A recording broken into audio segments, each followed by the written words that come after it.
국민의힘을 그 외부자로서 이렇게 관전을 하다 보면 적개심이랄까 이게 우리가 상상하는 수준을 초월하는 게 아닌가 이런 생각이 드는 게요. 장동혁 대표는 어제의 사과도 그렇고 이런 단계가 한동훈 제거를 위한 수순인 것 같아요. 그리고 이제 고성국 입당과 관련해서는 그걸 주도한 사람이 김재원 최고 아니에요? 직접 네. 김재원 최고는 굉장히 정무 감각이 뛰어난 사람이에요. 근데 그 자신의 정무 감각을 당을 위해서 쓰느냐, 자기 자신을 위해서 쓰느냐, 나라를 위해서 쓰느냐로 갈리는 것뿐이지 누구와도 연대하겠다 그러는데 네. 그 누구와도 해서 한동훈은 없는 거예요. 다 예. 끼리끼리 그들만의 리그예요. 그런데다가 김건희 옹호 네. 건사랑 활동을 한 거 아니야 이런 의심까지 받아요. 그러면 하필이면 구해도 저런 사람들 논란이 있는 인물들을 구해가지고 결국 이거는 이제 징계를 해도 아마 뒷말이 많이 남을 거고. 그렇지만 좀 속도를 내야겠다라는 생각은 들고요. 특히 지금 뭐 경찰이 세 차례 뭐 덮었다 이런 의혹까지 나오는 건데 이거는 좀 사실관계를 확인해 볼 필요는 있을 것 같기는 해요. 진상 조사를 제대로 해서 또 사과할 건 사과하고 책임질 건 또 책임지우는 그런 모습을 좀 보여드려야 된다라는 생각이 있습니다. 파급력이 훨씬 큰 거예요. 그 국민의힘에서 장동혁 대표와 한동훈 전 대표 싸우는 거는 진짜 고등학교 여학생들이 머리채 잡고 싸우는 감정 싸움 정도의 하는 수준이라고 거고. 한다면 이거는 진짜 심각한 얘기입니다. 사실. 한없이 가벼운 시사 토크쇼 장르만 여의도 1월 8일 목요일 순서 시작하겠습니다. 반갑습니다. 정프로고요. 조금 전에 화면에서 보셨던 자전거 타는 남자의 정체를 궁금해하시는 분들이 많을 것 같습니다. 네, 뭐 많이들 예상하셨듯이 맞습니다. 광고예요.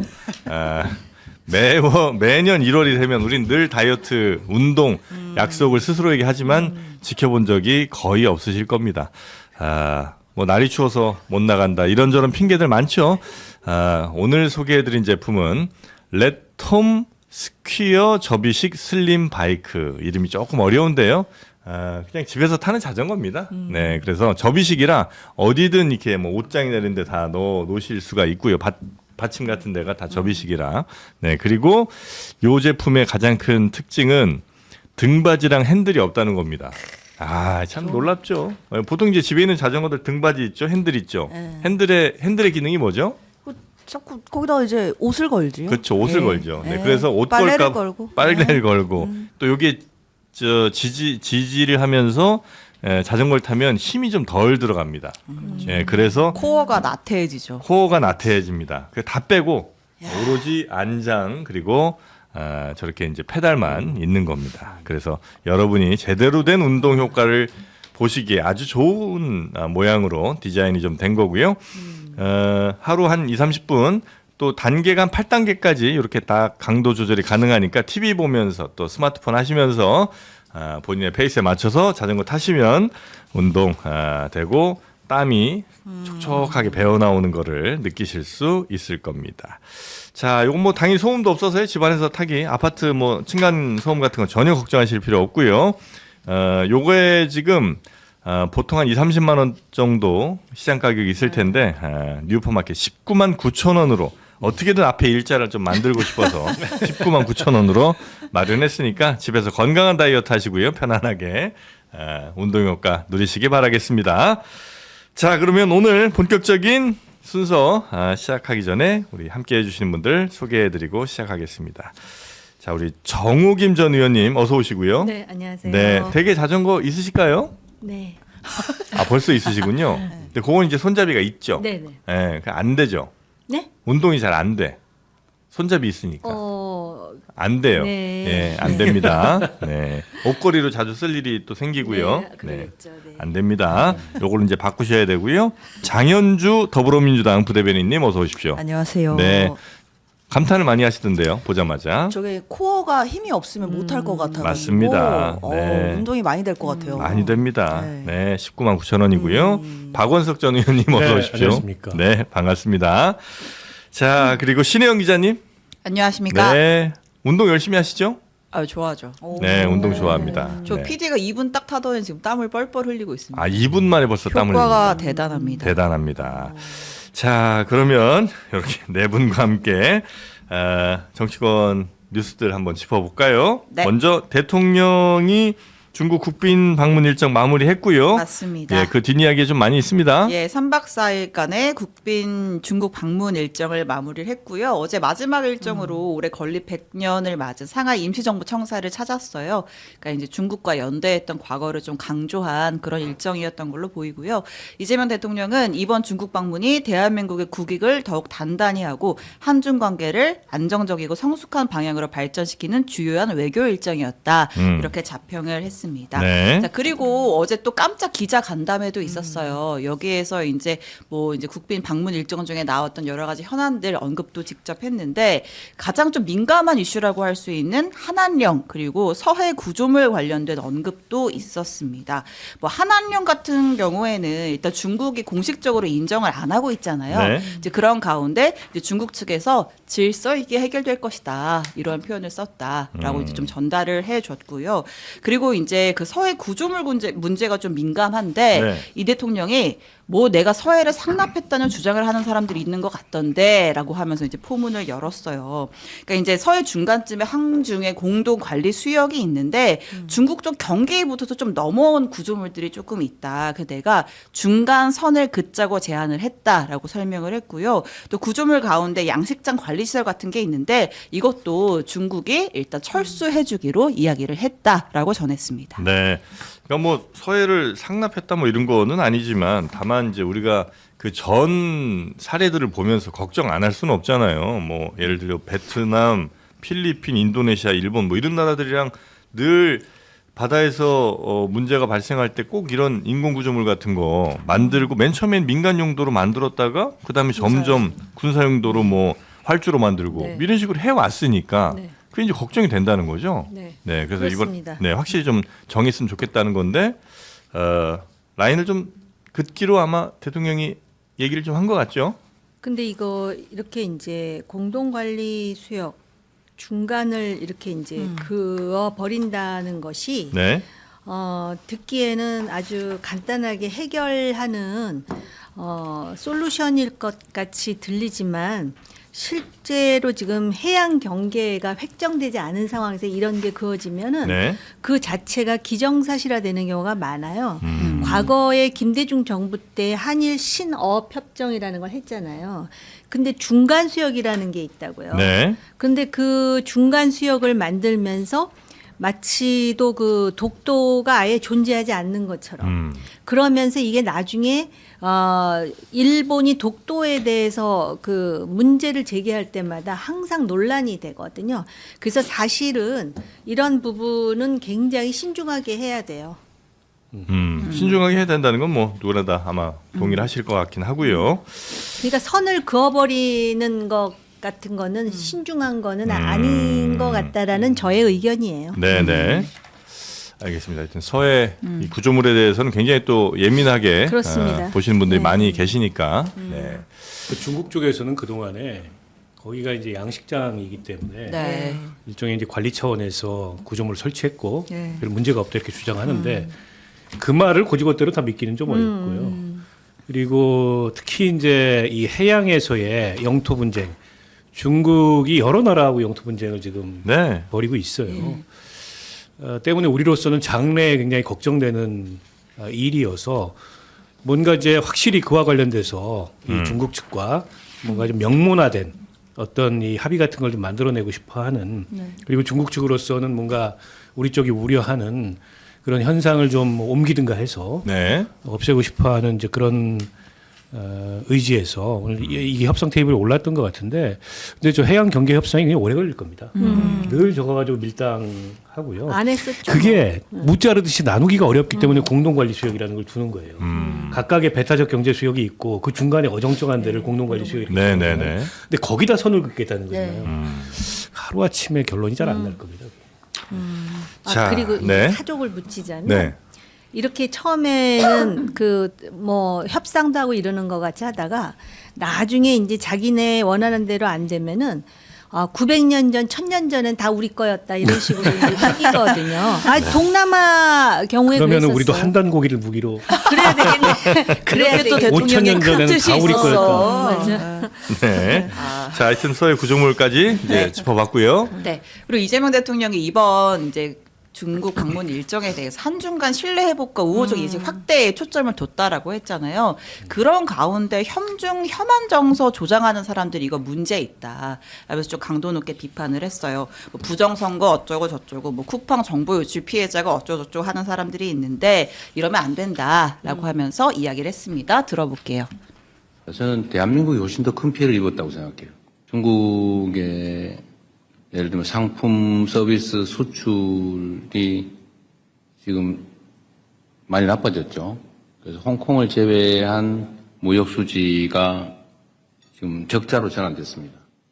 무슨 부정선거를 중국이 뭐 어쩌고 저쩌고 이런 정신 나간 소리를 해서 그 감정을 상하게 하면 되겠습니까?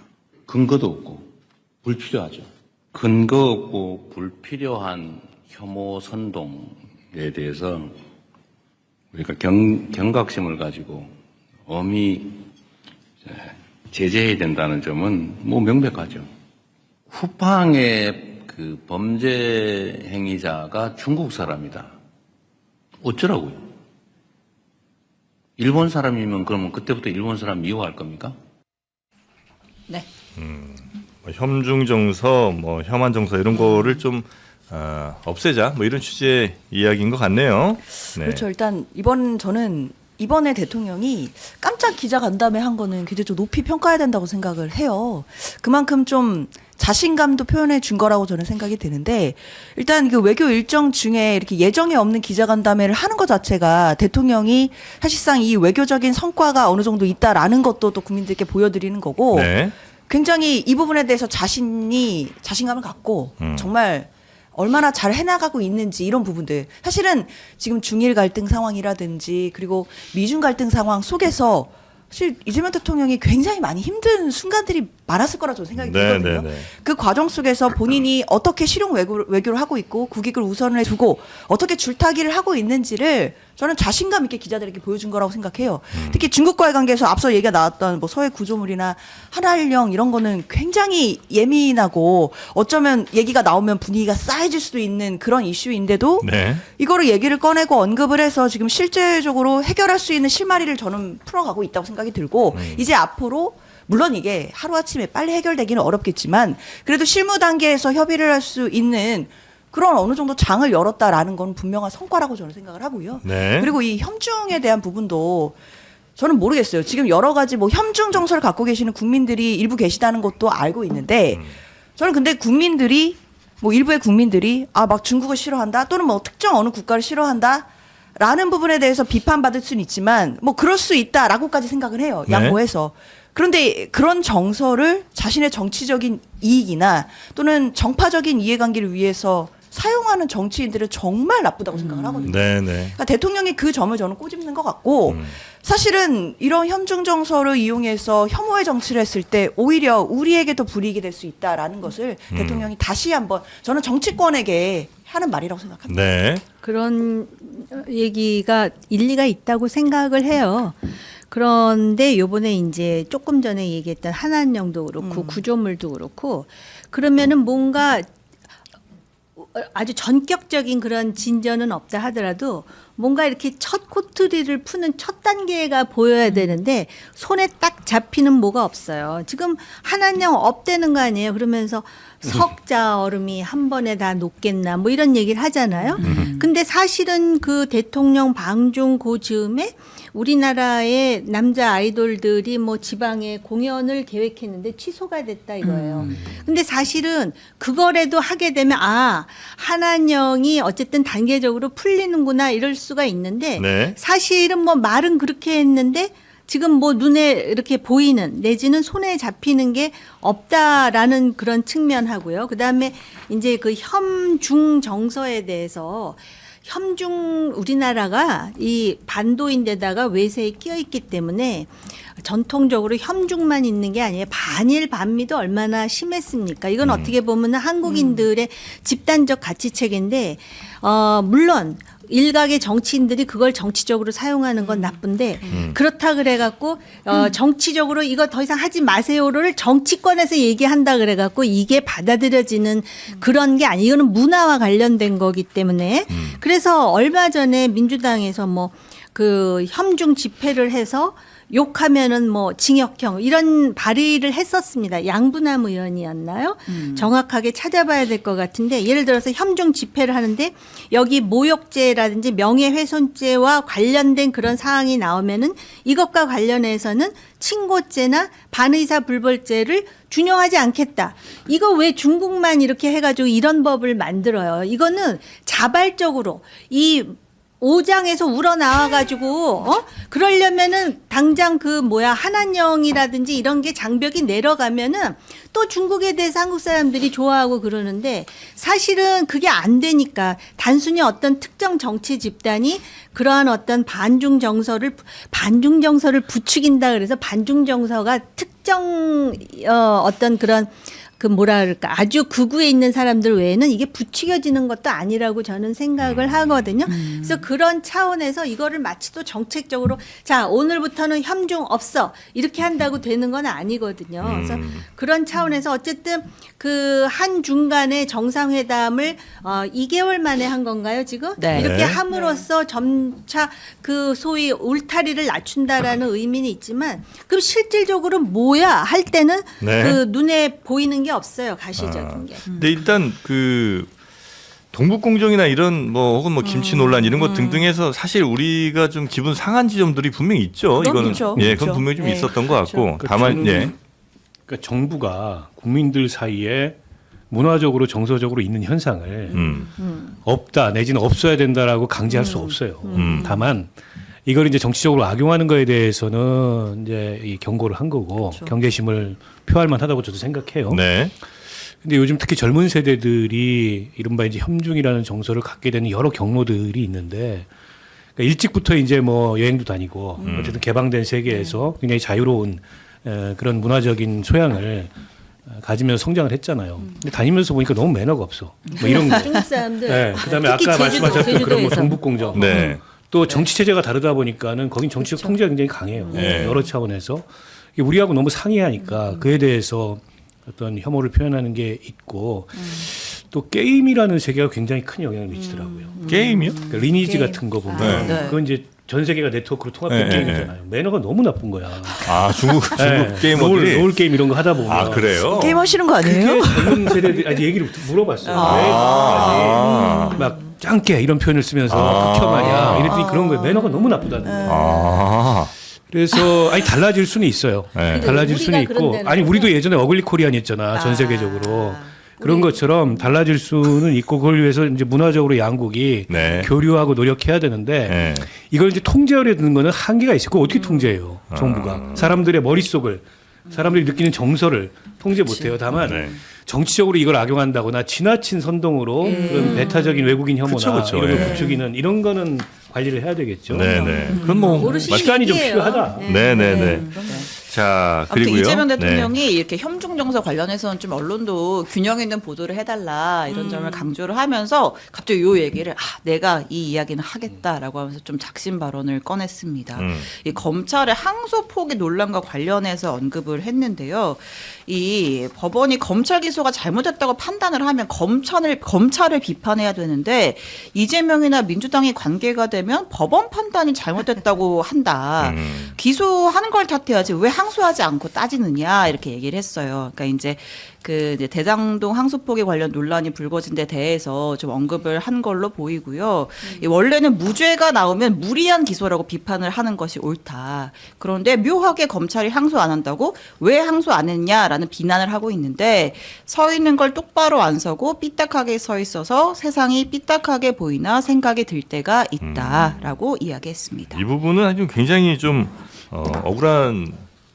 라고 이제 많이 느끼는 모양이에요 대통령이. 글쎄 뭐 대통령이 본인과 관련된 사건에 뭐 특정해서 뭐 억울한 표현했다 저는 그렇게 보지는 않고요. 이거는 일반적으로 저는 할 수 있는 얘기라고 생각을 합니다. 우리가 형사 절차 다 아시지만 검찰이 기소를 하면 재판을 법원에서 하잖아요. 네. 그러면 법원은 당연히 검찰이 기소한 것만 그 안에서 이제 판결을 하고 그 공소장에 의해서 이게 뭐 유죄인지 무죄인지를 판결을 하는 건데 근데 만약에 유죄 판결이 나오면 형사 피고인은 당연히 그 유죄 판결에 맞게 형사 책임을 집니다. 뭐 네. 감옥에 가던 뭐 벌금을 내던 책임을 지는데 만약에 형사 재판에서 무죄가 나오면요. 검사들이 상대적으로 어떤 책임을 지나요? 근데 그거에 비해서 형사 피고인들은 무죄 나왔으니까 됐지가 아니에요. 그 수년간 수사받고 재판받는 동안에 경제적으로도 심리적으로도 사회적으로도 정말 위축되고 피폐해지고 고통이 심각합니다. 네. 저도 형사 변호를 하다 보면 그 형사 피고인들이 사실 막 구속되고 그런 사건이 아님에도 막 사회생활이 제약되고 굉장히 힘들어해요. 그 재판정에 나가는 것만으로도. 근데 그런 고통을 겪고 마지막에 무죄가 되면 네. 그럼 그 형사 피고인들이 그동안 겪은 고통에 비해서 기소를 했던 검찰들이 과연 어떤 책임을 지나는 거죠. 그래서 만약에 법원에서 무죄가 나오면 검찰의 기소가 잘못된 거 아닌가에 대해서도 분명히 책임을 지우는 뭐 사회적인 뭐 그런 부분 정도는 고려를 해봐야 되는 것인데 네. 또 일각에서 이런 얘기를 하면 그럼 3심 제도가 있는 건데 뭐 1심만 하고 말을 하는 거냐. 그런데 재판이 신급 제도가 있는 건 저는 기본적으로 사회적인 약자들 그러니까 형사 피고인들을 좀 더 본질적으로 보호하기 위한 제도라고 생각해요. 형사 피고인들을. 그렇죠. 네. 그런데 만약에 검찰의 기소가 애초에 만약에 잘못되었다라고 전제를 한다면 1심에서 그게 무죄로 바로 잡아졌다면 사실은 항소를 안 하는 게 맞는 것이지 애초에 기소가 무리했는데 이걸 끝까지 가서 3심까지 가는 것 이게 과연 신급제도의 본질과 맞나? 이 부분은 좀 생각해볼 여지가 있다. 아니 본인이 형사 피고인이 아니면서 일반론적으로 그런 문제와 관련해서 무죄를 받은 그 선의의 그 사람들을 위해서 하는 말이라면은 그런 논란이 없는데요. 지금 대장동 항소 포기를 연상시키는 얘기를 지금 하는 거 아닙니까? 그러다 보니까 자기 문제이기 때문에 더 예민하다라고 해석할 수 있는 여지가 상당히 많은 데다가 네. 어제 저는 이 간담회를 처음부터 끝까지 낱낱이 다 봤어요.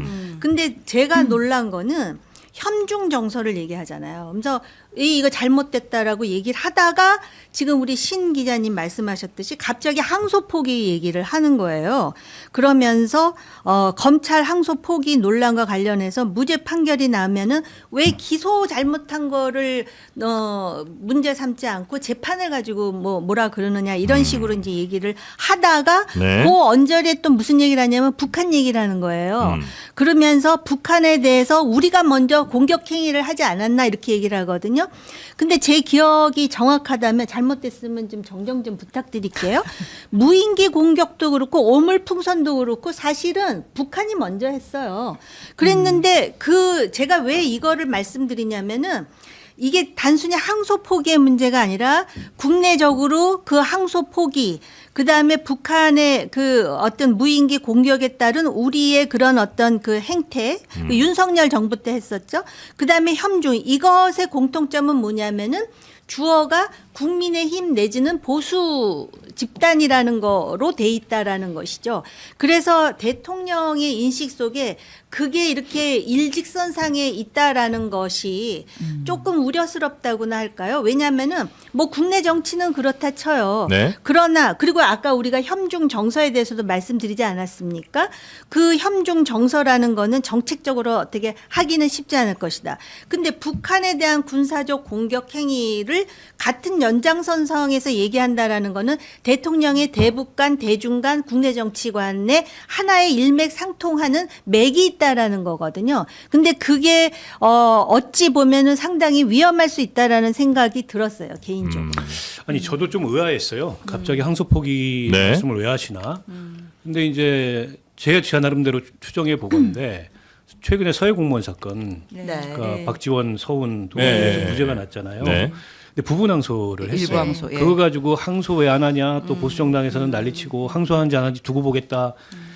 아마 그걸 이제 애둘러 지적한 게 아닌가 싶은데, 근데 받아들이는 입장에서는 결국에 대장동 항소 포기 이걸 가지고 대통령이 하고 싶은 말을 그걸 빌려서 했다 이렇게 보여요. 근데 좀 에라라고 보는데 저 자리에서 국내 정치 문제를 얘기할 자리는 아니었죠. 근데 갑자기 어떻게 보면 좀 빌미를 준다 그럴까? 그 말씀을 하시면서 일반론으로는 아까 장현주 변호사 얘기하셨듯이 맞아요. 그런 면이 있어요. 검찰은 자기들이 수사를 잘못했거나 아니면 억지 수사를 해놓고 책임을 안 져요. 그리고 이에 대해서 뭐 불이익도 잘 안 받아요. 그냥 뭐 아님 말고. 그게 이제 나쁜 관행이었기 때문에 그에 대해서도 뭔가 견제 장치가 있어야 된다. 지금 이제 뭐 수사권 박탈한 것 이외에 기소권을 가지고도 얼마든지 그럴 수 있으니까. 네. 맞는데 그걸 이제 대통령이 본인 사건과 연관지어서 얘기하고 있다로 읽히면 별로 정치적으로 도움이 안 되고 얼마 전에도 비슷한 사례가 있었어요. 그 김용현 변호인단하고 또 누굽니까 그 이화영 네. 그 재판부 불신임하면서 퇴장했잖아요. 네. 거기서 감찰을 하고 지시를 했어요. 근데 대통령이 검사들의 어떤 혹은 변호사들의 법정에서 행위를 가지고 무슨 감찰 지시 이런 걸 하는 건 좀 이례적이잖아요.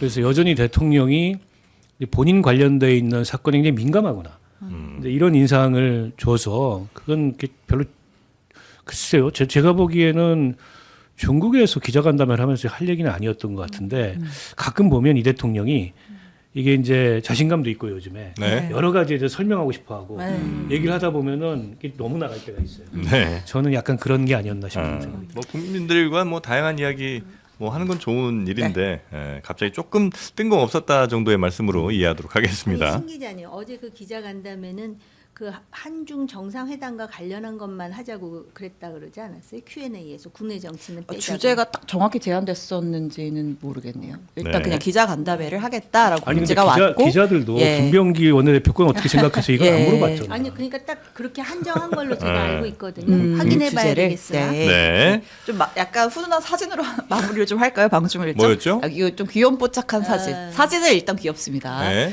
네, 그 펭귄 두 마리가 어깨 동무하고 있는 요 사진을 아마 이재명 대통령이 그 방중 마치고 귀국하는 그 전용기 내에서 아마 올린 것 같아요. 그 이제 X에 올린 글인데 뭐 이제 한반도에 언젠가 혼란과 적대 비정상 극복되고 공정 공연하는 날이 오겠죠. 만나라 뽀재명 뽀정은 이렇게 사진을 한 장 올렸습니다. 네. 네. 북한과 대화 의지가 분명히 좀 있긴 한데 네. 마땅히 이번에도- 지금은 길이 없으니. 네, 근데 뭐 그 정상회담 하면서 시진핑 주석한테 이제 남북 간에 좀 중재자 역할도 해달라 맞아요. 이런 얘기를 했다고 하고 네. 거기에 대한 화답도 있었다고 하니까 앞으로의 이제 좀 북한의 상대로 좀 유화적인 제스처를 표했다 이렇게 해석하면 될 것 같아요. 네. 자, 그러면 한중 정상회담은 요 정도 하고요. 네. 이제 국내 정치 장동혁 대표부터 한번 가보겠습니다. 예, 장동혁 대표가 어제 국민의힘 당 쇄신안 발표와 함께 대표 취임으로 처음으로 12.3 비상계엄에 대해서 공식적으로 사과를 했습니다. 네, 어제 좀 전해드렸죠. 예, 사과를 했어요. 상황에 맞지 않는 잘못된 수단이었다. 책임을 무겁게 한다라고 했는데 그 윤석열의 석자는 등장하지 않았습니다. 네, 그 윤석열 전 대통령과의 절연 이 부분은 이제 안 한 거죠. 언급 자체를 하지 않았고요. 네. 당연히 기자들이 이제 물어보려고 준비를 하고 있었는데 12분 동안 회견문만 쓱 읽고 질문 받지 않고 나갔습니다. 네. 자, 그래서 이제 여기에 대해서 지금 국민의힘 지지하시는 분들 혹은 뭐 당내에서도 아주 거센 얘기들도 많이 나오고 있는 것 같습니다. 근데 이제 당 내부 반응을 보면 온도 차이가 좀 있더라고요. 예. 오세훈 박형준 시장 같은 경우에는 환영한다 뭐 네. 이런 입장을 표했어요. 그리고 이제 당내 소장파 모임 이런 데서는 굉장히 비판적으로 하나만 한 기자회견이다 이렇게 이게 평가를 뭔 사과냐. 네. 했는데 오세훈 박형준 시장은 이제 선거를 치러야 되는 후보잖아요. 이게 이제 지방선거 환경이 굉장히 안 좋아지니까 새해 첫날부터 오세훈 시장이 참을 만큼 참았다. 이렇게 이제 강하게 압박을 했는데 어찌됐건 반응이 나오니까 그에 대해서 뭐 환영한다는 입장을 표한 것 같고 첫 번째로. 두 번째로는 지방선거 룰이 굉장히 예민한 문제예요. 지금 경선 룰이. 근데 어제 뭐라 그랬냐면 지역에 따라 차등 적용할 수 있다. 지금 5대5로 돼 있는 거. 네, 네, 네. 네. 그래서 기분 나쁘게 굴면 서울시장은 7대3으로 바꿀 수도 있다. 이런 얘기를 들려요. 그래서 저는 약간 오세훈 시장, 박형준 시장도 경선을 치러야 되는 후보 입장에서 어제 기자회견에 대한 반응을 수위 조절을 좀 했다. 아, 근데 결과적으로 보면 당 전체로 보면 별로 좋지 않아요. 솔직히 말해서 어제 기자회견이 뭔 내용이 있습니까? 아니 계엄 사과는 이전에 다 했어요. 그 김용태 비대위, 뭐 권영세 비대위, 네. 홍원석 원내대표도 얼마 전에 했어요. 심지어. 네. 그리고 계엄은 국민의힘이 배출한 대통령이 저지른 짓이지만 국민의힘도 몰랐잖아요. 대통령과 뭐 그 측근들 일부가 모의해가지고 벌인 일이어서 어떻게 보면 도의적 책임의 영역이지 그걸 가지고 책임질 수 있는 영역은 아니에요. 국민의힘이 잘못한 건 계엄 이후에 잘못했습니다. 탄핵에 반대하고 윤석열 지키겠다고 의원들 몰려가고 그다음에 저렇게 윤호개인 세력이 바로하도록 서부지방법원 폭동 같은 거 방조하고 급기야 그 세력과 손잡고 당권 잡고 이게 잘못한 거예요. 네. 그걸 반성하고 그와 결별하겠다는 선언이 없는 이상 아무 의미가 없어요, 저게. 그런데다가 결별할 수가 있네. 본인의 핵심 지지. 아니 그러니까 예. 그러니까 이제 어제 그 이 사과라는 게 사과했던 흔적만 남기는 사과에 불과했고 예. 게다가 앞뒤로 예고편과 후속편을 배치를 했어요. 예고편은 고성국 입당, 네. 후속편은 오늘 인사예요. 네. 정점식 정책위 의장, 조강한 전 남양주 시장의 지명직 최고위원. 그러니까 예고편과 후속편을 보면 본편은 아무것도 아닌 거예요. 네. 그래서 바뀐 게 없다. 예. 저는 그렇게 봅니다. 근데 이제 여기에 대해서도 이른바 무슨 저 보수 유튜버 뭐 극우 유튜버 이런 사람들은 아주 강한 비판을 하고 있더라고요. 네. 당신이 뭔데 사과를 하냐. 아니, 배신자야. 뭐. 배신자 얘기도 나오고. 전한길 씨가 경로했습니다. 네. 이거 뭐지? 당 대표님 이러면서 갑자기 1심 선고 앞둔 시점에 계엄 사과 이건 판사들한테 윤석열 무기징역 사형 때리라고 부추기는 거 아니야? 지금 세상에 윤호개인이 옳았고 윤 대통령이 옳았다는 것이 만천하에 드러나고 있는데 이 시점에 갑자기 웬 계엄 사과? 라고 하면서 장동혁 대표 당신은 스스로를 부정하고 있는 거야. 이렇게 강하게 비판하는 글을 올렸다가 네. 지웠더만요. 지웠어요 또. 네. 전화했겠지. 아니, 근데 아마 뭐 전화가 간 모양이에요. 장해찬이 전화했겠지. 네. 왜 이러세요? 근데 다시 영상 또 뭐 올려갖고. 네. 네. 그래서 앞으로 잘해. 나 너 조건부로 지지할 거야. 뭐 네. 이렇게 얘기했죠. 뭐 그런 얘기 했죠. 네. 네. 자, 하여튼 당내에서는 근데 그러니까 이렇게 되면 장동혁 네. 대표는 도대체 뭘 얻은 거예요? 사과를 했는데 제대로 된 사과라는 평가도 못 들어. 핵심 지지 기반인 그 윤 어게인 세력한테도 욕 먹어. 아니 근데 네. 윤호개인 세력들 중에도 온도 차이가 좀 있어요. 그러니까 성창경 TV인가? 네. 거기서는 강하게 비판했다 그러더라고요. 예. 근데 고성국 씨는 아니잖아요. 예. 지켜봐 주자라는 입장이고 예. 그리고 전한길은 약간 윤호개인 진영의 예능 캐릭터예요. 진지하지 않아 별로. 아. 전한길이 뭘 해도. 근데 이제 고성국 같은 사람은 스스로 전략가를 자처하고 있고 네. 실제 뭐 본인이 어쨌든 뭐 이걸 지휘하겠다 뭐 이런 야심이 있는 사람이에요. 그러니까 당에 미치는 해악이 훨씬 크지 어떻게 보면. 근데 그런 사람은 장동혁한테 힘을 실어주자 지금 이러고 있는 거 아니에요. 저게 뭐 그냥 들어왔겠어요? 뭔가 서로 이제 조건이 맞으니까 들어온 거죠. 아, 고성국 씨 같은 네. 경우에 그래서 네. 얻은 건 있다고 보는 거죠 본인으로서는. 게다가 뜨뜻미지근하지만 박형준, 오세훈의 환영 멘트도 얻어냈잖아. 아. 한동훈과 그 세력을 제거하기에 충분한 환경이 네. 조성됐다 이렇게 볼 것 같아요. 일단 1차 목표 한동훈 제거에는 이제 토대가 마련됐다. 네. 저는 요새 이렇게 그 국민의힘을 그 외부자로서 이렇게 관전을 하다 보면 이 장동혁과 한동훈 두 정치인 간의 그 뭐라 그럴까 적개심이랄까 이게 우리가 상상하는 수준을 초월하는 게 아닌가 이런 생각이 드는 게요. 이건 물론 개인적인 해석인데 장동혁 대표는 어제의 사과도 그렇고 이런 단계가 한동훈 제거를 위한 수순인 것 같아요. 그리고 지방 선거가 문제가 아니라 공천권을 누가 주도하느냐가 상당히 중요한 문제라고 지금은 보고 있는 것 같다라는 느낌이 많이 들었거든요. 네. 근데 원래 정치라는 거는 결과 아까 그래서 왜 예고편과 후속편을 얘기하셨잖아요. 그리고 눈에 어떻게 보이느냐를 가지고 판단하는 건데 지금 말로는 뭐라고 얘기했냐면은 계엄을 사과하면서 사법부의 결론에 대해서 수용하자라는 취지로 그러면서 계엄과 탄핵의 강을 건너자라고 그랬어요. 그러니까 자기 나름대로는 윤 어게인이라든지 윤석열 전 대통령에 대한 멘트는 빠졌지만 완곡하게 다 얘기를 하면서 그러나 저를 오해하지 마세요의 하나의 제스처가 고성국 박사를 입당시키는 게 아닌가. 그리고 이제 고성국 입당과 관련해서는 여담이긴 하지만 그걸 주도한 사람이 김재원 최고 아니에요? 직접 네. 저 당원 가입서 줬잖아요. 입당서 이렇게. 원서 들고 방송했잖아요. 김재원 최고는 굉장히 정무 감각이 뛰어난 사람이에요. 근데 그 자신의 정무 감각을 당을 위해서 쓰느냐, 자기 자신을 위해서 쓰느냐, 나라를 위해서 쓰느냐로 갈리는 것뿐이지 과거에 김재원 최고가 최고위원 전공이라고 할 정도로 여러 번 했는데 네. 최고위원 1등으로 들어갔을 땐가 정광훈 목사를 찾아가가지고 그 기억나시죠? 네. 그러면서 5.18 5.18 헌법 정신에 어떻게 할 거야 했더니 자기는 반대할 거라 그러면서 원래 표를 얻기 위해선 조상묘도 파는 거 뭐 그런 식으로 얘기했다가 굉장히 당으로부터 비난을 받고 사과하고 그런 사례가 있는데 그때도 무슨 얘기가 나왔냐면 정광훈 세력들이 우리가 표 많이 줬다 이런 얘기가 나왔었거든요. 그러니까 지방선거의 뜻이 있다 보니까 지금은 고성구 그 박사를 잡는 거 아니냐 그런 생각이 들면서 그러면서 한동훈 대표에 대해서 또 한마디를 하자면 오늘 아침에 제가 방송을 들은 것 같아요. 근데 쭉 여러 가지 얘기를 하고 한동훈 대표 말은 일리가 있는 얘기가 많잖아요. 근데 그 와중에 무슨 얘기를 하냐면 장동혁 대표에 대해서 얘기하면서 제 스태프였잖아요. 제가 제대로 들은 거 맞죠? 스태프였다라는 말을 하더라고요. 그런데 본인 당대표 시절에 예, 근데 네. 그거를 제가 당대표 시절에 사무총장 아니었습니까라고 얘기하는 거하고 제 스태프라 내가 들었는데 맞죠? 맞아요. 네, 스태프라고 스태프라고 했네요. 그러더라고요. 예. 그렇게 하면 듣는 장동혁이가 그렇게 생각하지 않겠어요? 내가 네 시다바리가 이렇게 생각 안 하겠느냐는 거지. 그러니까 지금 내가 볼 때는 어떤 전략이나 권력을 가지고 싸우는 게 아니라 감정이 상할 대로 서로 상한 게 아닌가? 한동훈 장동혁은 어떻게 보세요? 의원님? 스태프란 말을 2번 하시던데 저도 네. 들었거든요. 근데 그게 반은 맞고 반은 틀리잖아요. 비대위원장 할 때는 사무총장이니까 스태프가 맞았는데 네.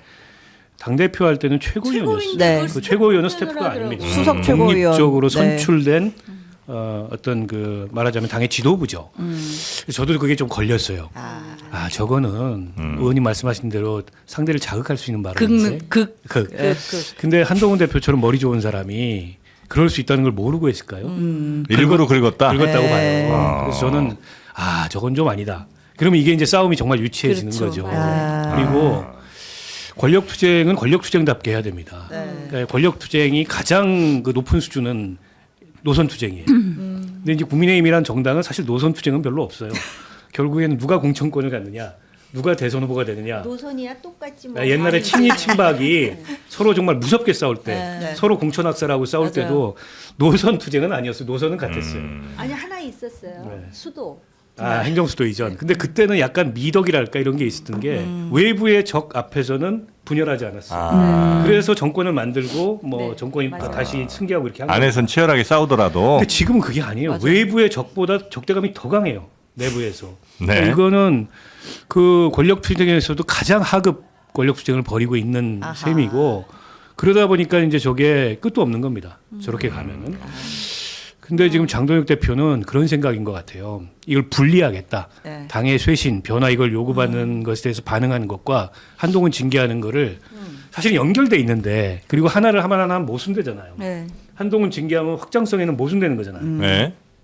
뺄셈 정치니까. 네. 근데 본인은 모순 안 된다고 우기면서 네.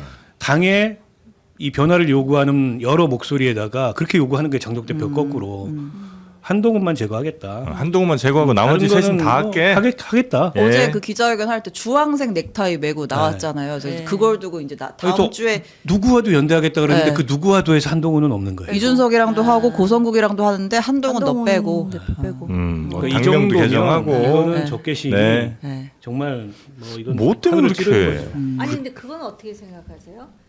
그 지난번에 왜 장동혁 근데 왜 저분한테 자꾸 물어보시는 거예요? 인터뷰하시는. 그럼 장 변호사한테 아니 진행을 하고 계세요. 지금. 아니 예. 궁금해서 그러는데 장동혁 대표가 그때 왜 필리버스터 할 때 네. 그때 수고 많으셨다. 네. 그래서 차라리 그게 나요. 그렇게 하면서 저쪽에서 일방적으로 막 때리면은 네네네. 그 피해자 서사라 그럽니까? 네. 그렇게 해서 자기 명분을 쌓는 게 좋은데 오늘 아침에는 제가 볼 때 의도적으로 했다면 저건 저 잘못한 거예요. 이거는 왜냐하면은 저같이 중립적으로 생각하고자 노력하는 사람 입장에서도 네. 아니 당에서 지금 당 대표가 된 사람이잖아요. 어찌됐든 간에. 그리고 지금 물론 윤리위가 지금 뭘 시도하는지 우리도 다 알아요. 네. 그런데 그걸 제 스태프였잖아요. 2번 했구나. 네. 근데 그 듣는 순간 왜 저런 표현을 쓰지? 그러면 인식 구조가 어떻게 되지? 과거에 이철규 의원한테도 그 말을 한번 쓴 적이 있었어요. 과거에 윤석열 전 대통령하고 이렇게 긴장이 고조될 때 이철규 의원한텐가 하여튼 스태프라는 말을 쓰거든요. 근데 그거는 그 사람들이 어쨌든 입법기관이잖아요. 네. 그리고 그 정당 민주주의 뭐 이런 여러 가지 차원을 고려할 때 적절한 용어 구사는 아닌 것 같아요. 네. 그렇게 말 잘하는 정치인이 왜 스태프라는 말을 쓰는지. 네. 한동훈 대표도 약간 그 윤리위원장 임명에 그렇죠. 한 것 같아요. 윤리위원장? 어쨌든 이거 나 징계하겠다는 거잖아라는 판단이니까 그 오늘 스태프라는 표현을 쓴 대목이 이제 두 가지인데 이제 장 대표 나랑 있던 스텝이었잖아요.라고 하면서 근데 왜 그런 사람들만 갔다나요? 예를 들면 부정선거 주장한 2호선 요때 한 번 썼고 그리고 지금 당 지도부가 윤리위원장은 호선으로 하세요라고 하면서 지도부의 입김이 없는 척 하는데 그게 말이 됩니까? 윤리위원이든 당무위원이든 대표가 임명합니다. 모른다고 빠져나갈 수 있는 문제가 아니에요. 저도 당대표 해봤잖아요. 그리고 그때 장도혁 대표는 제 스텝이었고요.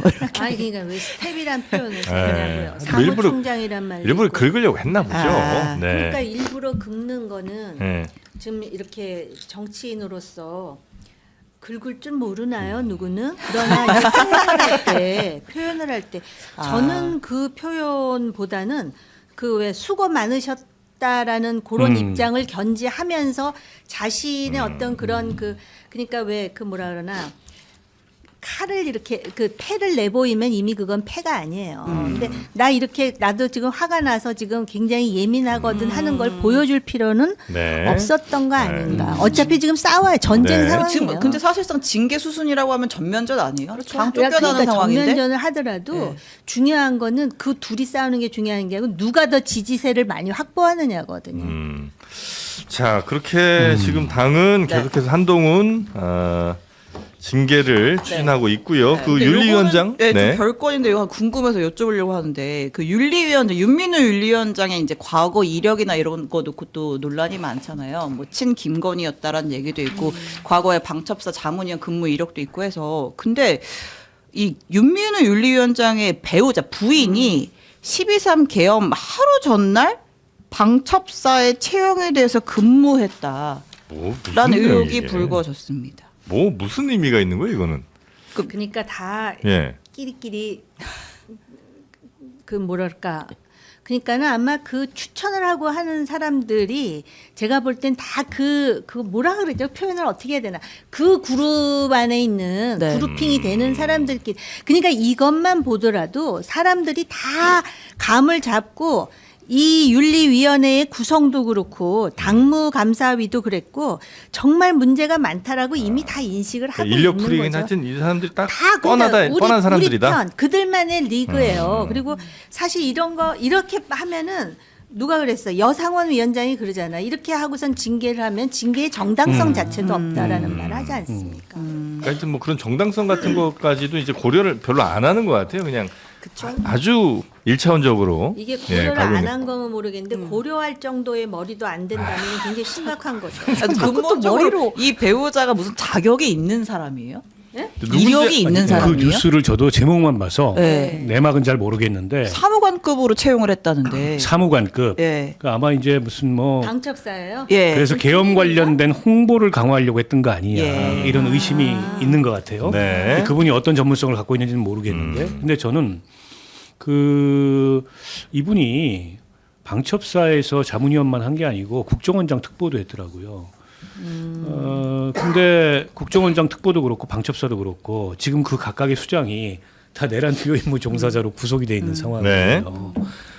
근데 그 내란 주요 임무 종사자로 구속돼 있는 그 기관의 수장들 옆에서 어쨌든 이 뭔가를 조력을 한 거죠. 네. 네. 그런데다가 김건희 옹호, 네. 건사랑 활동을 한 거 아니야 이런 의심까지 받아요. 그러면 한동훈을 정말 징계하려고 하면 뭔가 징계 이후에 어떤 빌미나 명분을 주지 않기 위해서라도 반론을 최소화하기 위해서라도 저렇지 않은 사람들을 선택하는 게 상식적이잖아요.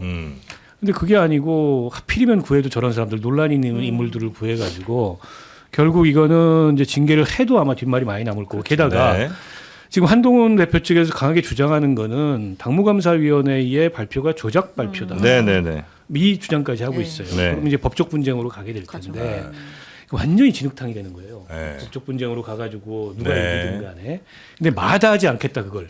이게 장동혁 대표 측의 생각인 거예요. 그러니까 이제 원래 뭔가 이렇게 험한 일 시킬 때는 조금 흠결이 있는 사람들을 써야 자신한테 충성을 더 많이 하고 아무리 뭐 옳고 그런 거 이런 거 잘 안 따지고 그냥 막 가버리잖아요. 그러니까 그런 걸 저는 노린 건 아닌가. 김민수 아니. 최고가 이 자리에서 그랬던가 제가 봤거든요 예. 유튜브를. 근데 무슨 얘기를 하냐면 뭔가 좀 아쉬움이 있거나 비슷한 네, 얘기예요. 네, 네. 그런 사람을 해야 더 충성도가 그렇죠. 높아서 뭐 이런 얘기를 어디선가 했었는데 네. 여기서 하지 여긴 않았습니까? 아닌 것 같아요. 아, 여긴 네. 마지막 아니었어요? 인터뷰 저랑 아니, 했는데. 그것도 그렇고 인력난이라고 봐요. 네. 그러니까 맨정신인 사람들은 그거 할 지금 생각이 거기 갈 없는 수가 거예요. 없다. 맨정신 아닌 사람들 데려다가 하는 네, 거고. 알겠습니다. 오늘 인사도 그래요. 네. 그 정점식 정책위의장은 한동훈 대표가 대표된 다음에 당신 그만두라니까 버텼던 사람이잖아요. 맞습니다. 그걸로 윤석열하고 한동훈하고 또 부딪히기도 했어요. 정점식 맞습니다. 그 비대위원장 시절에. 네. 그렇죠. 근데 보란 듯이 그 사람을 안 친 네, 거예요. 안 쳐. 아주 장동혁 대표가 지금 저차원적으로 한동훈 대표 전 대표를 몰아내려고 하고 있다. 이 정도로 네. 예, 파악하도록 하겠습니다. 자, 그리고 김병기 의원 관련된 네. 뭐 수많은 의혹들 관련 뉴스가 또 있죠. 네, 뭐 이제 계속해서 관련된 뭐 제보 뭐 증언들이 나오고 있는데 일단 오늘 이제 크게 두 가지 얘기를 해보려고 해요. 일단 이 관련 김병기 의원 관련된 의혹을 이 동작 경찰서가 덮었다라는 의혹이 하나가 있고 또 당이 좀 덮은 거 아니냐 이제 이런 두 축의 얘기를 좀 해보려고 하는데 일단 경찰이 이 김병기 부인의 법인카드 유용 의혹을 세 차례나 수사하지 않고 덮었다라는 정황이 취재 결과 확인이 됐습니다. 네. 처음 탄원서 제출했던 게 2023년 12월이에요. 그때 동작구 의원 2명이 이제 공천원금 줬다가 돌려받았다면서 이제 민주당에 탄원서를 냈고 이제 경찰 수사로 이어지려고 했는데 수사가 일단 그때 안 이루어졌고요. 그리고 나서 이듬해 2024년에 진전서가 한 번 더 접수되고 또 권익위에서도 수사 의뢰를 해요. 이때는 녹취 증거도 함께 제출이 됐는데 경찰에서 이거를 수사에 착수를 하지 않고 내사 종결 처리를 해요. 그러니까 김병기 부인의 의원의 동선이나 이런 것도 제대로 조사를 안 했고 네, 그냥 문제 없다 네, 경찰에서. 그리고 이제 회의하는 동안 딴 데서 긁혔다는 거잖아요. 네. 그것도 다른 구의원이 긁었을 수 있다라면서 이 결정문에 쓰고 내사 종결 처리를 합니다. 네. 그리고 나서 이제 지난해 11월에 이 전 보좌관이 김병기 의원의 전 보좌관이 동작서에 다시 진정서를 냈는데 그때도 이제 경찰은 수사를 하지 않았습니다. 여러 차례 탄원서 혹은 뭐 여러 방식과 여러 루트를 통해서 경찰에 계속해서 뭔가 문제 있다고 얘기를 했는데 경찰에서는 이제 계속 덮었다는 거고 이게 뭐 문제가 없어서 덮었을 수도 있고 자체 판단 결과 아니면 지난 저희가 어제도 뭐 좀 전해드린 것처럼 김병기 의원이 직접 동작서장에 뭐 전화를 했다거나 아니면 또 상대당 의원, 그러니까 경찰 출신의 의원에게 뭐 도움을 협조를 요청을 했다거나 뭐 이런 의혹들이 좀 있는 거 아니겠습니까? 아니, 근데 그 상대당 의원은 우리가 흔히 아는 그 의원이에요? 네. 네. 조금 전에 제가 언급한 그러니까 네. 삼선, 네. 친윤, 경찰 출신 네. 뭐그 정도까지만 말씀드리겠습니다. 아니 3명이라는데 친윤이기 때문에 그러니까 경찰 네. 출신은 3명인데 네. 친윤. 친윤의 네. 핵심은 한 명밖에 없습니다. 네. 자, 그래서 지금 민주당이 좀 상당히 곤혹스러운 상황인 것 같긴 합니다. 일단 민주당 입장에서는 국민들께 너무 송구하죠. 일단 이런 이슈들이 나오는 것 자체가 집권 여당에서는 국민들께 일단 송구할 수밖에 없는 상황이고 일단 윤리심판원의 그 1차 회의가 다음 주 월요일에 열립니다. 그때 네. 좀 종합적인 물론 이제 첫 회의에서 모든 게 다 결정되지는 못할 것 같아요. 워낙 또 지금 진상조사를 해야 될 부분들도 많고 또 수사도 계속되는 상황들이기 때문에 그렇지만 좀 속도를 내야겠다라는 생각은 들고요. 특히 지금 뭐 경찰이 세 차례 뭐 덮었다 이런 의혹까지 나오는 건데 이거는 좀 사실관계를 확인해 볼 필요는 있을 것 같기는 해요. 예. 왜냐하면 어떤 사건이 무슨 진정서나 이런 게 들어온다라고 해서 바로 본격 수사로 늘 되는 건 또 아니고 근데 내사를 통해서 관련된 부분들을 확인해 보고 다시 이제 입건을 정식으로 할 건지를 또 결정하는 단계들이 있기 때문에 네. 그때 그때 경찰들이 어떤 자료가 있었고 어떠한 결정 관계에서 내사에서 그냥 종결하고 더 이상 나아가지 않았는지는 좀 따져볼 필요가 있죠. 그리고 또 그 과정에 정말로 외압이 있었는지 여부 네. 뭐 이런 부분들도 저는 뭐 수사를 통해서 이건 좀 드러나야 된다라는 생각은 들고요. 네. 다만 민주당 입장에서는 윤리심판원에서 할 수 있는 부분들은 좀 빠르게 신속하게 좀 진상조사를 해서 우리가 내부 문제여도 이런 문제들은 절대 국민들께 또 송구한 부분들은 진상조사를 제대로 해서 또 사과할 건 사과하고 책임질 건 또 책임지우는 그런 모습을 좀 보여드려야 된다라는 생각이 있습니다. 네.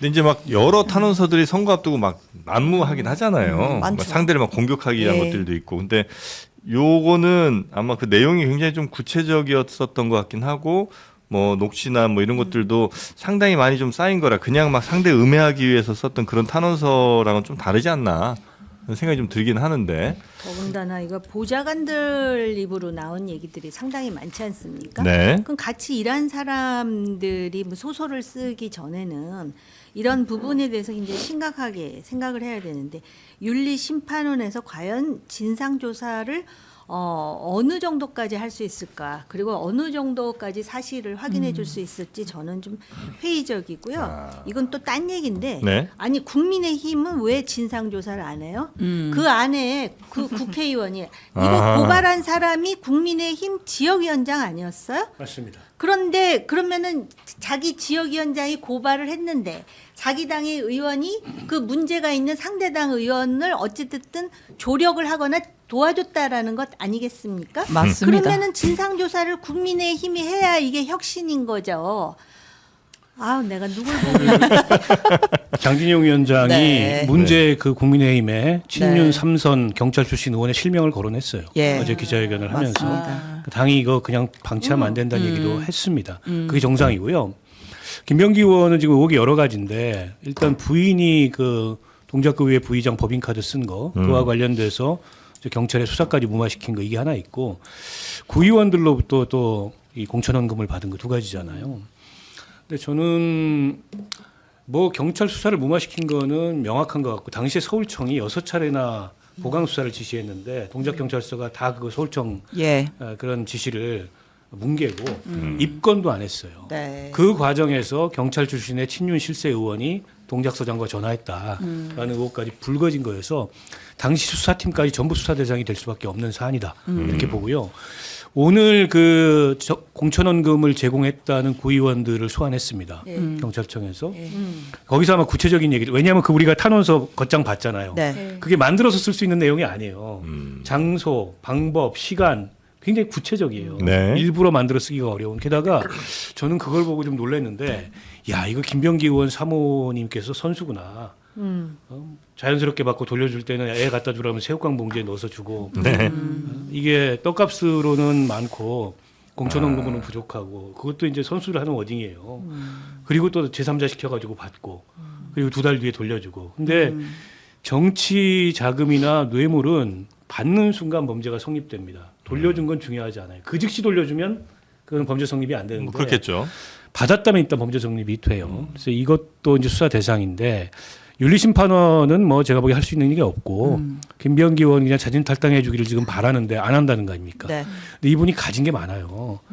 그 24년 총선 때 네. 조직 공직위원장. 당회 조직부총장을 하면서 네네. 공관위 간사를 하면서 공직후보 심사위원장을 했어요. 네. 이 세 가지 역할을 한 사람이 다 하는 경우가 보통 드물어요. 그러니까 김병기 의원한테 전적으로 칼을 쥐어줬던 겁니다. 이재명 대표가. 네. 그리고 그 칼로 뭐 친명행제, 비명행세가 다 친 거예요. 그러면서 이 사람이 습득한 정보가 얼마나 많겠습니까? 아시겠지만 공천 때 사방에서 투서가 쏟아져요. 그렇겠죠. 예. 그거 다 갖고 있어요. 이분은 다 받고. 그리고 면담도 다 했을 거고. 녹음돼 어쩌면 있을 면담 과정이 녹음이 돼 있을 수도 있고. 네. 어쩌면 국민의힘의 그 수사무마 청탁을 받은 모 의원과의 대화도 녹음이 될 수도 있고. 이런 거예요. 그러니까 큰 소리 치잖아요. 제명당해도 안 나간다. 그 얘기는 제명하려면 해봐. 라는 거라고 저는 보고 민주당이 곤혹스럽죠. 왜냐하면 제발로 좀 나가서 선당우사 해줬으면 좋겠는데 버티면 윤리심판원이 결정할 수 있을까요? 저는 쉽지 않다고 보고 네. 수사밖에 없는데 김병기 의원은 뭔지는 모르겠는데 수사까지도 믿는 구석이 있는 게 아닌가. 본인이 수사하면 다 나온다 그러잖아요. 보통 그런 얘기는 남들이 하는 건데 네. 그래서 이게 민주당으로서 굉장히 악재인데 여론은 악화되고 있어요. 그래서 지금 당내에서 원내대표 후보 두 분이 나가야 된다 이렇게 얘기했잖아요. 네. 그 백혜련, 진성준 의원이 네. 네. 여론이 악화되고 있기 때문에 그렇습니다. 그래서 12일 날 윤리심판원 결정 전까지 네. 의원들 사이 여론이 어떻게 변하는지 이게 관건일 것 같아요. 김병기 의원은 어쨌든 뭐 한 이렇게 또 한두 달 지나면 뭐 잠잠해지겠지 이거는 생각을 하는 것 그럴 같은데. 아, 예. 근데 일단 오늘 뭐 그 탄원서 쓴 구의원도 경찰에 소환이 됐고 수사가 이루어지고 있기 때문에 그리고 이제 12일에 예정된 윤리심판원 관련 회의 관련해서 어제 이제 김병기 의원이 연기를 한번 요청을 했었잖아요. 네. 준비가 어렵다. 근데 일단 윤리심판원에서는 아니다. 12일에 그래도 회의를 한다라는 입장이고 원래 오늘 오전 10시까지 소명자료 내라 그랬대요. 법인카드 어디다 썼고 누가 썼는지. 근데 그 자료는 아직까지 김병기 의원 측이 제출하지 않고 있다고 합니다. 좀 시간이 좀 부족하다라는 입장인 것 같고 이제 또 하나 얘기가 있죠. 어쨌든 이제 당시에 뭐 이수진 의원 비롯해서 탄원서를 당에다가 이제 제보를 했다. 그래서 이제 뭐 김현지 보좌관도 당시에 이거를 받았고 당 사무처에 전달이 됐다고 하는데 네. 그 기록이 이후에 없다고. 행방이 조금 묘연한 거 아니냐 이제 이런 의혹이 있어요. 그러니까 결과적으로 최종적으로 이게 김병기 원내대표에게 가 있다고. 갔다라는 거잖아요. 네, 근데 일단 당에서는 중앙당에서 이 탄원서를 어떻게 처리했는지 기록은 없다. 근데 요것만 없는 것은 아니고 당시에 워낙 많은 탄원서와 이런 것들이 쏟아졌기 때문에 그 모든 2024년 총선 당시에 쏟아진 민원 탄원서에 대한 접수 기록은 존재하지 않고 있다. 이렇게 설명을 하고 있습니다. 그러니까 김병기 의원이 마치 또 판도라의 상자를 이렇게 안고 있는 것 같이 열면은 그냥 핵폭탄이 터질 것 같은 지금 그런 분위기가 막 확산되고 있는데도 아무 조처를 취하지 못하고 있잖아요. 우리야 모르죠. 모르죠. 네, 예, 모르는데. 몰라요. 그런데 네. 그런 상상을 가능하게 하는 여러 가지 정황적인 증거나 그런 주장들이 나오지 않습니까? 네. 사실은 이게 파급력이 훨씬 큰 거예요. 그 국민의힘에서 장동혁 대표와 한동훈 전 대표 싸우는 거는 진짜 고등학교 여학생들이 머리채 잡고 싸우는 감정 싸움 정도의 하는 수준이라고 거고. 한다면 이거는 진짜 심각한 얘기입니다. 사실은. 근데 이거는 제대로 밝혀지기가 쉽지는 않아 보이네요. 아니 네. 그런데 김병기 의원을 그렇다 그래갖고 징계를 안 할 수가 없잖아요. 알수 그러면은 하게 되면 김병기 의원은 또 가만히 있지 않겠다고 그럴 거 아니에요 물밑에서. 근데 저는 막상 당에서 제명 네. 결정 나와서 제명이 되면 그렇다고 본인이 이게 수류탄 핀 뽑고 자폭한다? 그거는 상상하기 어려워요. 후위를 또 도모해야 뭘 될 가지고 있는지 테니까. 모르겠지만 네. 도모가 그래서 됩니까? 지금은 어쨌든 당을 향해서 이제 이 일종의 셀프 구명 이 차원에서 저런 얘기를 하는 건데, 근데 저는 민주당 윤리심판원이 제명하지 않고 버티기 어렵다고 봐요. 강선 의원하고 형평성을 고려하면 네. 탈당했는데도 제명해 버렸어요. 네. 물론 돈을 받은 당사자지만 네. 그걸 묵인한 사람도 마찬가지거든요. 묵인했잖아요, 사실상. 그래서 저거를 제명 안 하면 여론이 굉장히 나빠질 거고 당내에서도 심각한 이의가 제기될 거예요. 제명은 눈치들을 좀 저는- 많이 보는 것 같아요. 네? 눈치들을 좀 많이 보는 것 제명은 같은 게. 될 거라고 보는데 네. 그보다는 모양새는 본인이 정리해 주는 게 모양새가 좋죠. 예. 그 전에도 쭉 이렇게 논란될 때 보면 그렇죠. 의원들 뭐 이렇게 네. 오셔서 여쭤보면 이게 본인이 본인만 진실을 알지 않겠냐. 한번 그거는 한번 사태를 잘 한번 그렇죠. 팩트 체크를 해봐야 된다면서 다 자꾸 미루더라고요. 예, 그래서 뭐 물러나야 된다든지 뭐 이런 얘기를 제대로 하는 분들이 거의 없었어요. 아니 왜냐하면 서로 얼굴을 알고 또 오다 가다 막 이런 사이면은 네. 인간적으로 뭐 그럴 수도 있다라고 약간의 이해는 할 수가 있는데 저는 김병기 전 원내대표의 그동안의 행동 패턴을 보면 굉장히 이렇게 지략적이라기보다는 흥분을 좀 하는 스타일인 것 같아요. 그러니까 보좌관들하고 싸울 때 결국은 보좌관들이 이런 것까지 해서 내가 흥분하지 않을 수가 없었다 그러면서 그 보좌관들끼리의 그 카톡입니까? 네. 텔레그램. 그런 거를 막 공개하잖아요. 그러니까는 이 사람마다 다 그 스타일이 다른데 행동의 양태를 볼 때 제가 볼 때는 그것도 거의 자폭이었잖아요. 그런데 지금은 훨씬 더 많은 패를 쥐고 있는 것 같고 거기에 뭐 김현지 보좌관 막 얘기 나오고 그 당시에 또 대표가 이재명 대통령이었기 때문에 이 도대체 어떻게 되는 거야라고 굉장히 궁금해하는 여론이 높아가는 거죠. 네. 자, 하여튼 김병기 의원은 뭐 민주당이 가장 뭐 지금 당혹스러우시긴 할 텐데, 여튼 본인은 여전히 나갈 생각은 없는 걸로. 그렇죠. 근데 네, 뭐 일단 뭐 알겠습니다. 박지원 의원도 일단 12일 전에 좀 탈당을 해라 이런 이야기를 지금 공개적으로 지금 나오고 있고 네.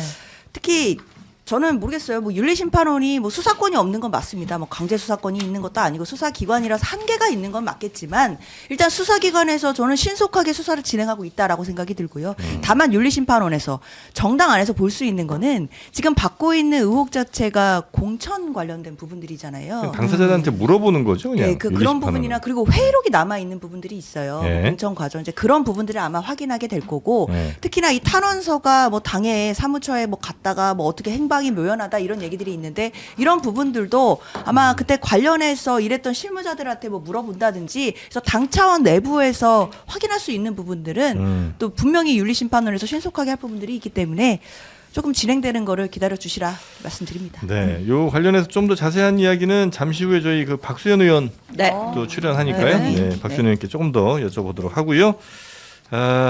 그리고 유영하 의원, 요건 이게 간단하게만 뉴스 좀 전해주시고 마무리할까요? 네. 박근혜 전 대통령의 변호인 출신이죠. 국민의힘 유영하 의원이 탄핵된 대통령도 5년이 지나면 이 법이 보장한 예우를 회복해주자라는 내용의 법안을 발의했습니다. 이 법안에는 뭐 연금이라든지 의료 지원은 물론이고 국립묘지 안장까지 가능하게 하는 내용이 담겨 있습니다. 와, 요거는 아니, 그냥 그네 누나에 대한 마지막까지 충성심을 보이는 마지막 사랑을 한번 네. 보여준다. 여러분 그거 개인이 이상도 야도 아니에요. 네, 이해하도록 하겠습니다. 유영하 의원의 발의, 네. 법안 발의까지 소개해드렸고요. 자, 오늘 네 분 대단히 감사하고 우리 장윤주 변호사님이 조금 오늘 시간이 좀 부족하셨을까요? 아유 아닙니다. 괜찮으셨을까요? 네, 괜찮습니다. 네, 알겠습니다. 세 분 하여튼 다시 한번 감사드리고요. 다음 주 목요일에 뵙도록 하겠습니다. 고맙습니다. 고맙습니다. 네, 저는 자전거 좀 타고 오겠습니다.